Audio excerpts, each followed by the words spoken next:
আসলে মাঝে মাঝে কিভাবে যে কি হয় হঠাৎ করে এটা নিজেও আসলে জানা যায় না। দুর্ঘটনা আসলে এভাবেই হয়। তো ময়লার যে গাড়িটা ছিল ওইটার সাথে আসলে একটা কি যেন ঝুলানো ছিল, সম্ভবত কোনো বস্তা ময়লার।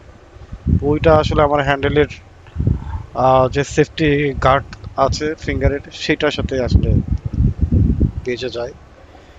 তো আমি জিনিসটা আসলে খেয়াল না করে আমি যদি জোরে টান দিতাম আমি কিন্তু পুরোই আসলে ব্যথা পেতাম না, মানে বাইকটা পড়ে যেত হয়তো বা। তো মাঝে মাঝে এরকম হয়ে যায় আসলে।